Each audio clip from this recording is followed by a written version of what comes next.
Great. First, I want to thank Senator Ron Johnson and Congressman Byron Donalds for being here. This is ridiculous what's going on. This is the third time in my life I've been targeted by the executive branch. The latest is Jack Smith, right? So he, I don't know why, but it was an attack against me, an attack against Ron, and a bunch of others, but really it was an attack against the Republican Party. Their goal was to destroy the Republican Party. So this is my third time. During the Biden administration, they stole my tax records and disclosed them to ProPublica. Anything happened to ProPublica? Absolutely not. The Biden administration did nothing to them. I led the effort to fight against Hillary Care back under the Clinton administration. So as a result, I got the Clinton DOJ to investigate my company. So this has to stop. So a business person can be targeted, a senator can be targeted. Who cannot be targeted, right? So I want to thank Senator Johnson, Senator Grassley for all their hard work. I want to thank Jim Jordan over in the House for their hard work. We have got to get to the bottom of this. This has got to stop. I want to thank Congressman Byron Donalds he's calling on Judge Boasberg to be impeached. I agree. This guy's got to be out of office. This is ridiculous what's going on. So I've written a letter to Pam Bondi. I want an investigation by the DOJ. We have met, and I'm going to be asking for more information for Verizon. Why was Verizon okay of spying on members of Congress, but AT&T didn't do it? Why didn't they think about whether they should do this? Why didn't they think about this rather than just go forward, give my text, my voicemail, bank information, all that stuff? So this has to stop. I want to thank everybody that's involved in doing and getting to the bottom of this. This has to stop. These people need to be brought to justice. Whatever they shouldn't be Judge Boyce shouldn't have the power of a judge. He should be impeached or he should resign.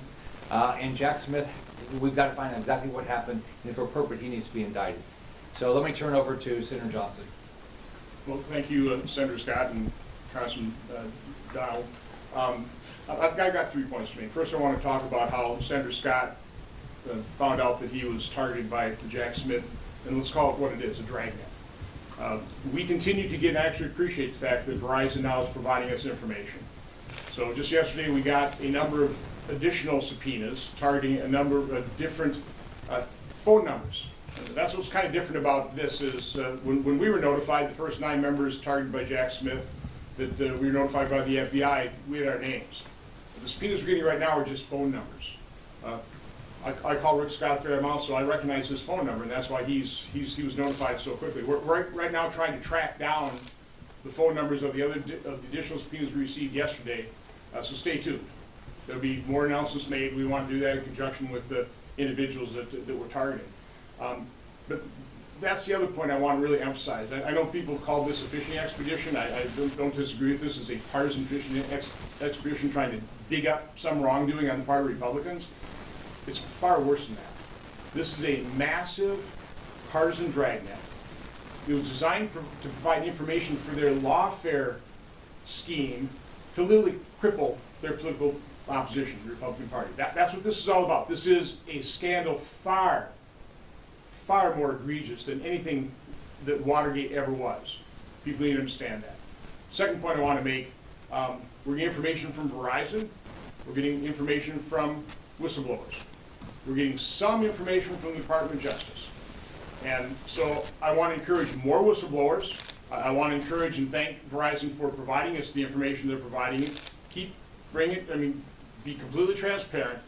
But we need more whistleblowers inside these agencies, across government, that have integrity, that want to see credibility and integrity restored to their own agencies and departments. We need more whistleblowers because the deep state remains. There are people burrowed in, doing everything they can to sabotage the second Trump administration as they attempted to sabotage the first. The third point I want to make is I've got a great deal of sympathy for Pam Bondi, Kash Patel, Dan Bongino. These are people that are aggressively trying to get control of their agencies, but because of the deep state, because of the fact that they had to, a lot of partisans quit, they had to terminate a number of them, they're unable to replace them because of the lawfare. lawfare against honorable people like Judge Troops in Wisconsin, who they're trying to destroy him because he simply represented the President of the United States in his election challenge. So it's effective on the part of the left. That's why they're doing it. And as Rick Scott mentioned, this isn't a one-off.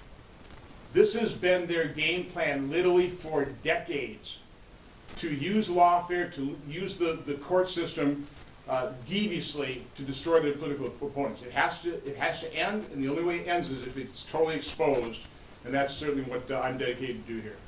Congressman Donalds.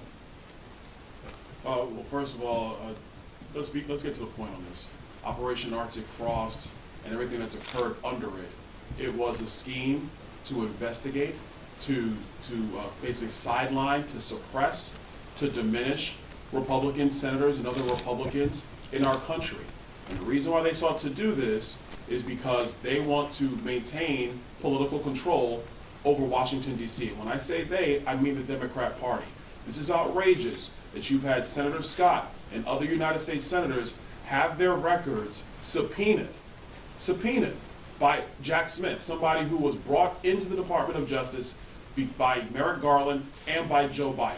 And if you notice, my question is, where's Chuck Schumer? Where's Hakeem Jeffries? Where are prominent Senate Democrats saying this is outrageous, saying there needs to be a full investigation? If the American people are paying attention, they're not saying a word. But they'll be at a No Kings rally, and they'll talk about how there are no kings in the United States, even though the United States defeated kings 250 years ago. They won't talk about that. But they'll be quick to be quiet when their colleagues in the United States Senate are having their records and their phones subpoenaed, they're having their records subpoenaed, they're having their phones tapped, they're having their offices tapped. They won't say a word about that. And I think it's important for the American people to understand. The reason they won't say a word is because this is a chilling effect on what the debates in this country are supposed to be about. It's supposed to be about public policy in the United States of America. And because they do not have a coherent political or policy argument about what's in the best interest of the American people, they are perfectly okay with using deep state actors to investigate their political rivals. It is un-American. And just specifically to Judge Boasberg. Judge Boasberg, who was entrusted to sit on the bench, to be impartial, and to be non-political, and to basically review cases in front of him and determine the constitutionality and the legality of the claims in front of him, he has taken it on his own to be a hyper-partisan judge going after Republicans, signing off on subpoenas that are unlawful, and he signed off on them just to get his political rivals. This is why he needs to be impeached. I commend Congressman Brandon Gill of Texas for leading this effort in the House to call for articles of impeachment of Judge Boasberg. And it'll be interesting to see what Minority Leader Schumer has to say about all this. Because if it's okay for a federal judge to sign off on subpoenas and warrants against Republicans in the United States Senate simply because they're going through not just fishing, like Senator Johnson said, this is not a fishing expedition. This was entrapment. This was trying to bury and to suppress your political rivals, all to maintain power in Washington, D.C. And I'll stress again, our Democratic colleagues, they want to talk about health care costs. Well, here are the facts. Their health care policy has led to premiums skyrocketing through the United States, deductibles skyrocketing through the United States. They have no policy answer. So instead of actually addressing the issues of the American people, what are they doing? They're using deep state actors like a Jack Smith, like a Judge Boasberg, to spy and to suppress the political abilities of Republican senators. This is outrageous. This is way bigger than Watergate. Way bigger than Watergate. And I want to hear what Senate Democrats have to say. I want to hear what House Democrats have to say. Because, to be blunt, if the shoe was on the other foot, oh, trust me, they will be on every media show, they will be in every hallway of this Capitol, talking about how there need to be investigations, talking about people need to be impeached. And so now that, because they're not the target of this stuff, nobody's targeting them, but you have Rick Scott being targeted, you have Ted Cruz being targeted, you have many people, Jim Jordan been targeted, my colleague Scott Perry in the House, he's been targeted, and because it's Republicans being targeted, they have nothing to say. Democrats need to speak up. Do they want a country where there is free and open debate? Do they want a country that's for the people and of the people? Do they want a country where the law is blind? Or do they want a country where rogue judges and rogue prosecutors are targeting political rivals? This is insane. They need to step up and speak against this. Judge Boasberg needs to go. There needs to be far more investigations to root out this corruption in the United States government. We can answer any questions anybody has. Yes. Thanks, Senator. Actually, a question for Congressman Donalds. You mentioned the push for impeachment. What do you anticipate this, potential impeachment of Judge Boasberg looking like in the House? Would this be sort of a privileged resolution that goes to the floor and get a vote, or do you think that would have some committee process hearings markup similar to what we saw with State Mayorkas under the last Congress? I haven't talked with Congressman Gill in a couple of days, so I'll leave that to him. He needs to answer that one because he's pushing that resolution. As I understand it, he wants to make sure that it gets to the floor quickly. It might be privileged, but I'll actually leave that one to Congressman Gill. But he's been at this for a while. He has been observing and watching the actions of Judge Boasberg. This is not something new. He's been actually trying to pursue this for several months. And then when Operation Arctic Frost was made known to everybody, it actually only redoubled his efforts. And so I'm really thankful for his leadership on this issue. And the process in the House, I'll leave that to him and Speaker Johnson, but it needs to occur. It needs to occur this year. Let me inadvisably say something about what the House ought to do here. The impeachment hearing would be extremely important. We bring it over here into the Senate, and we know that Democrats will not vote to convict. Now, we can hold a trial. I'm not sure you do that on the floor of the Senate or just in a committee. But a House impeachment hearing or hearings would be extremely important, because the most important thing here is not necessarily the verdict. The most important thing is exposing exactly what happened, and a House hearing and Senate hearings would be a really good way of doing that. Jacob Ogles, Florida Politics. The way this was described, your phone number was showing up in other records. When you say that you were targeted, and this is Senator Rickstock, when you say you were targeted by the DOJ or the executive branch, were they pursuing your records, or were they pursuing other records and your phone number just showed up? They pursued in my records, and they asked for I to give them information on text, voicemail, how I paid my bills, all sorts of things like that. And this is the third time. So they tried to shut me up as a business guy. Then they tried to embarrass me with my tax returns, and then this. Let me also clarify. It's not that Senator Scott's telephone number showed up in a bunch of other places. Okay, no, his telephone number was on the subpoena. That's how they issued the subpoena. They didn't name him.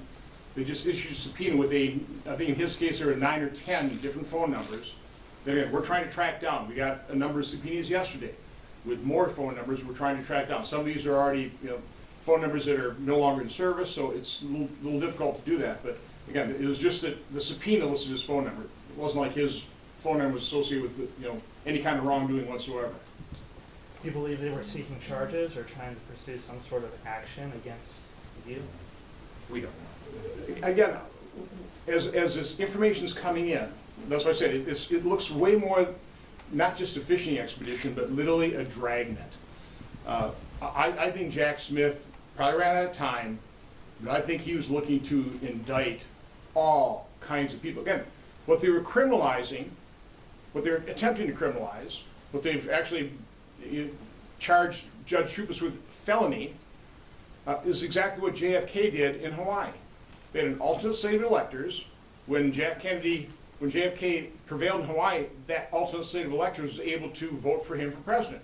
Al Gore's attorneys, stupidly, didn't have alternate slate of electors, so when the case went to the Supreme Court, no matter what the merit of his case, there was no alternate slate of electors, so everybody learned from that. Certainly Judge Troupas learned about that as an advocate for President Trump in Wisconsin, so he appointed an alternate slate of electors. Wisconsin's Attorney General office said that was totally proper. And now, after making that opinion, now the Attorney General of Wisconsin, Josh Krall, is charged Judge Troupas with felonies. Wants to put him away for life. He's probably run up millions of dollars, or at least $1 million worth of legal fees. They're just destroying him. The process is the punishment. Again, and that's quite honestly what is chilling Pam Bondi and Kash Patel's ability to attract people into their departments.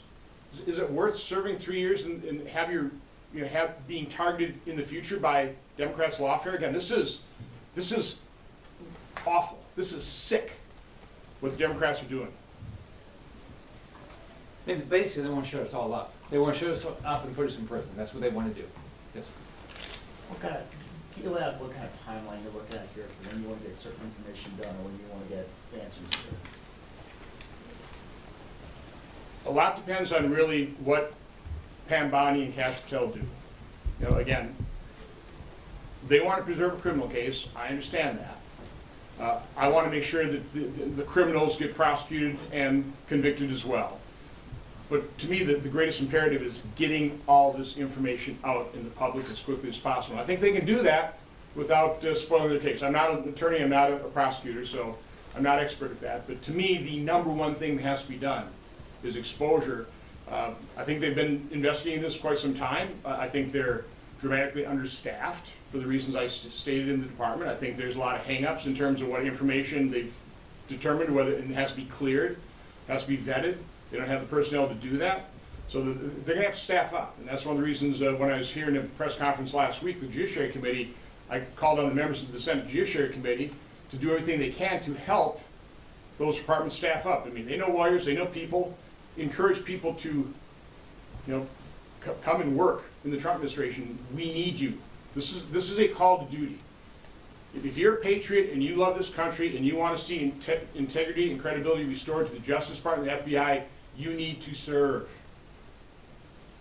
We truly need people to serve in these departments so that we can uncover this, expose it, and prevent it from happening in the future. Real quick, let me add to this. What we're witnessing is not politics as usual. This is not. This is a cancer to the very core of the republic. You have a Democrat Party who on purpose have weaponized the judicial process. They have weaponized the Department of Justice against their political rivals. Obviously, the target was President Trump. And so what they did is they expanded the scope on purpose with no evidence, no facts, no plausible, no possibility of fact. And they expanded it on purpose, trying to entrap United States senators for the purpose not of just convictions, but for the purpose of suppressing their ability to represent Republicans in the United States of America. That's insanity, but that's what they did. And listen, Senator Johnson's right.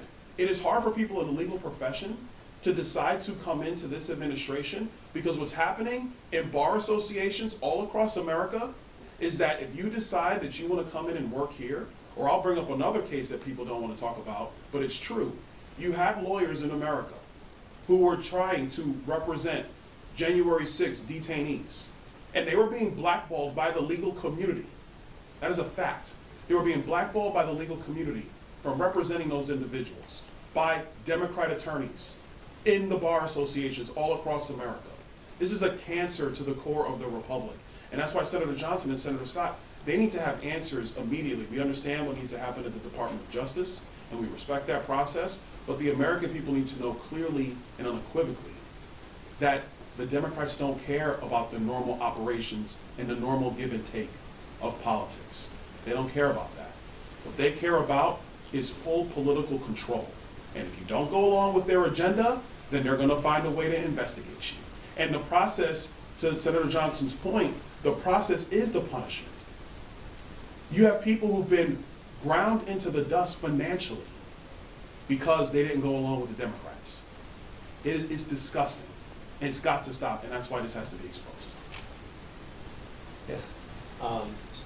Two-parter. First off, you characterize this as a dragnet from the skins I've read. From my understanding, they're mostly for like a 4-day period. I believe the 3rd through the 7th of January of 2020. That's what I've seen so far online.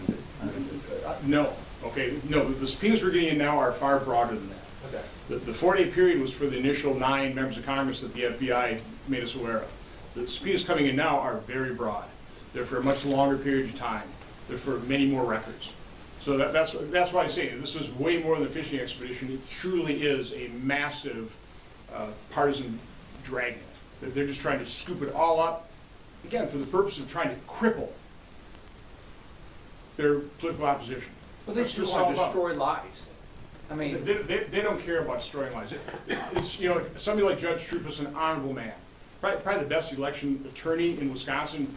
It was great that he was willing to serve the President of the United States. They are literally destroying him, but they don't care. They couldn't care less. they have and by the way, just remember what they have. They have unlimited resources. So if you're a private citizen, you don't have unlimited resources. Right? So their goal is to destroy you, and financially they're going to destroy you. You don't have the resources to fight the federal government.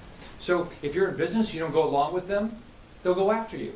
If you're a U.S. senator, you don't go along with them, they'll go after you. This has to stop. I mean, whether like in my case, 3 times. They stole my tax returns, they went after me because I went after Hillary Care, and this. Everybody has to understand, they can go after you. I mean, at the time I ran one of the biggest companies in the country, and they went after me. And now I'm a U.S. senator. I mean, wouldn't you think a U.S. senator would never be attacked by the federal government? This is crazy. For the individuals who weren't lawmakers, how long were some of those subpoenas? We'll be making that public. Okay, again, we're trying to identify the numbers now. We're trying to contact people as best we can. But I want to do that in conjunction with Senator Grassley, who's been my partner in all these investigations. So do you expect there will be more information beyond what you guys? There's more information we have not yet released. I'm telling you, there will be more to come, so stay tuned. And I'm hoping that if there's more information to come, that Verizon will continue to produce documents. And then hopefully the Justice Department as well, and whistleblowers. And then the second part of the question is, obviously this is with regards to, as you said, the alternate electors. Do you guys at this point in 2025 believe that the election in 2020 was improperly stolen from President Trump? There were indisputable irregularities in the 2020 election. In Wisconsin, there were a host of them. The lawsuit was a legitimate lawsuit that the Supreme Court of Wisconsin just basically dismissed what they call colloquial actions. They didn't look at the evidence, and that happened time and time again. Everybody said, the courts looked at this and dismissed it. No, courts basically looked at these cases and dismissed the cases without ever looking at the evidence. So yeah, there were all kinds of irregularities. We doubled the number of absentee ballots. The Baker-Carter Commission warned us that absentee ballots are probably the greatest potential for fraud, and we doubled them during COVID. So yeah, I mean, the irregularities are undeniable. To the extent that it impacted the election, that's what you really can't, with any definitive answer, say. Well, real quick, to the point of your question. Yes, and Senator Johnson is right. There were many irregularities in 2020 that have been documented. The courts did not look at the evidence. They dismissed the case. That is a fact. But let's talk about this in a broader concept. Each one of us has run for political office in America. The candidate, in this instance, President Trump, is allowed to contest the election. That is a legal right of any candidate in America. But the Democrats didn't want that. Let's remember the entire premise of this thing. You're allowed to contest the results of an election if you're the candidate in that election. That is your legal right and ability to do so, which should be protected. But the Democrats didn't want that. They wanted everybody to move on. They wanted no examination of it. They wanted no ability to question it. And let's take a further step back. And what did they do with the results of the 2020 election? They put in a president of the United States who had no mental capability to do the job. And then lied to the American, they lied to you, the press. They lied to you guys, time and time again. Oh no, Joe Biden's fine, everything's okay. You didn't see the man for 6 months, 8 months, 10 months. He wasn't holding cabinet meetings. He would come out, have 3 cards, and when he was done, they would usher him back off stage. It is one of the greatest affronts to our constitutional republic, a chief executive who was put into place who did not have the capabilities to do his job. You guys in the press watched it. We watched it here on Capitol Hill. But you want to talk about 2025? There were irregularities. President Trump was well within his rights to question that. And he did, obviously. But that doesn't warrant a massive investigation. That does not warrant Jack Smith, a rogue prosecutor who, by the way, this is not the first time Jack Smith has done something like this. Go talk to former Governor Bob McDonnell of Virginia, because he did it to Bob McDonnell too. And they turned that guy loose. Judge Boasberg was a part of it. Why? To go after their political rivals. And in my book, now 5 years later, to protect the ineptitude and the radicalism of Joe Biden's presidency. We don't even know if he was mentally with us the last 2 years. We don't know. You have his wife's right hand, Anthony Bernal, pleading the fifth in House depositions. You have his doctor pleading the fifth in House depositions. I was present for both of those. He's pleading the fifth. Does not want to answer the American people to the mental capabilities of President Biden. But when this issue comes up about the weaponization, which did occur, of the Department of Justice, going after their political rivals for the purposes of trying to win elections and maintain power, that's your story. Not whether President Trump challenged the results of the 2020 election, which, to be blunt, he had every right to do, and there were major irregularities in that election. Which my opponent did in 2018, and I went through three recounts. He And did, I was there. everybody said that was okay. Yeah, I was there, it's true. Thanks, everybody. Thank you. Thank you. I remember the recounts.